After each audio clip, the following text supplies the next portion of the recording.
Thế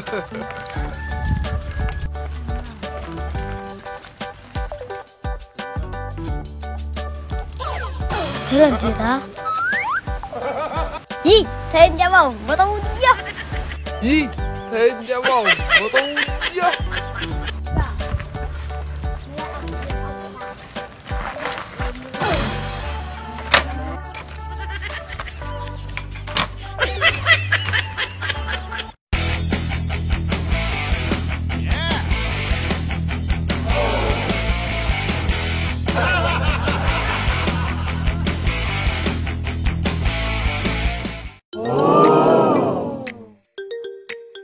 Thế là chết nan đừng có hút ha. Thế là chết nan đừng có hút ha. Anh cái điện lại trên lại, anh cái rút lại. Ông có to, ông bỏ kem sạc virus nè. Ông có to, bỏ kem sạc virus nè. Chứ? Thế nè, mà có. Thêm mình có. Hôm nay thầy sẽ dạy các em burger. Đắp có, thầy đừng có, dạy cho đỡ đá đừng có. Xin mời em Suy. Đây đây. Đọc chưa đây.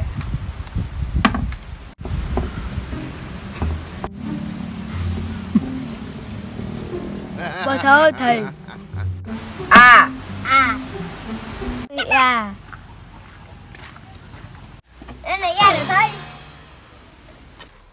Thế này ra được thôi. Bậy, to quá. Bậy, to quá. Xin mời em Sẹo lên đây. Cái này hả thầy hả? Em giờ cái này. Kia thò chữ bơ này nè. Bơ, thon bơ.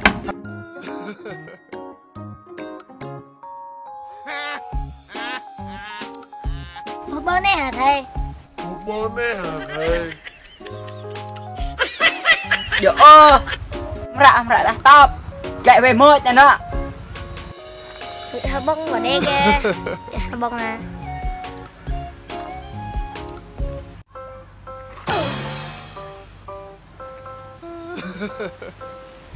Xin mời anh Đuổi. Lên đây.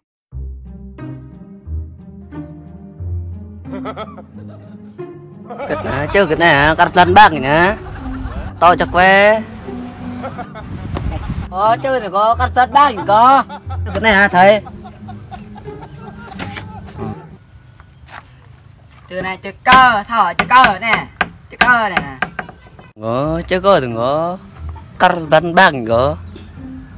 Ngó, chứ có đừng có. Kardan bang có. Em á, có mã ra có thôi nhỉ?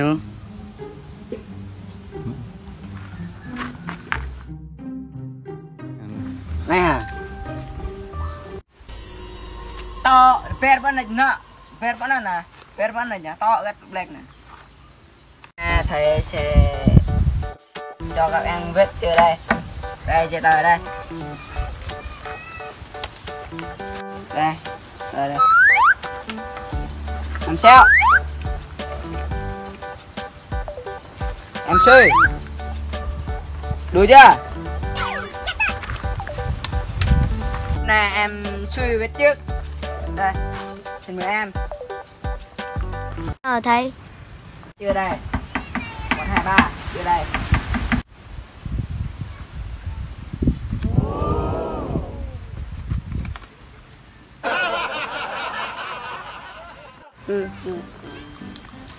Sao ra thầy? Xin mời em Sẹo. Em Sẹo, viết chưa đây. Xin mời em. Đây.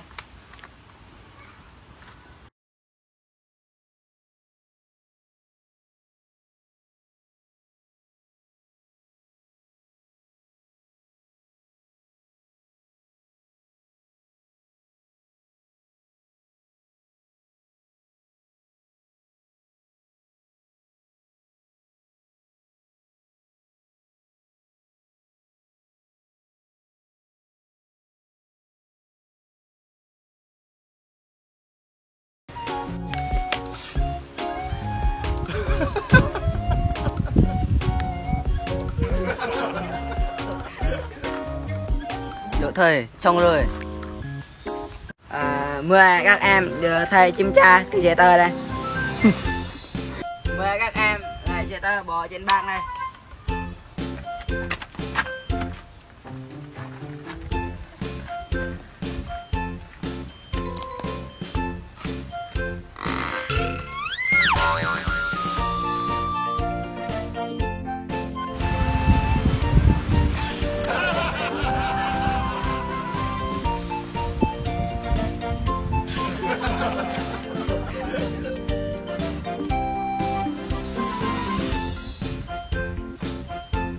Em suy để nhận cái thưởng điểm này.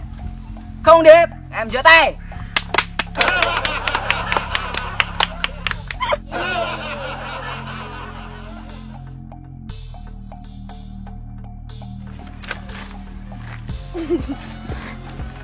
Xin mời em sẽ để nhận cái huân chương về điểm này. 3 không điểm.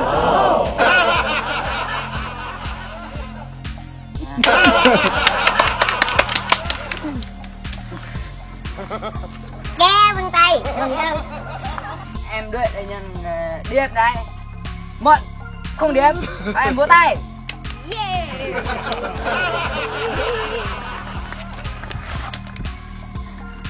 Ha ha. Alo ra lên kia. Là thầy đề nghị các em ngày mai dạy tiếp ra. Các em về đi. Để thầy tôi lại tiếp tế này. Em.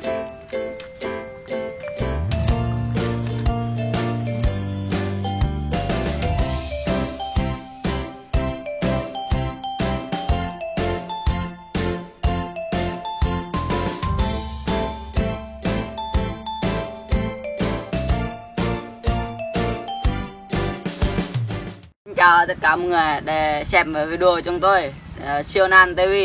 Hôm nay ai xem video của mình hay mọi người chia sẻ một like, đăng ký kênh của mình.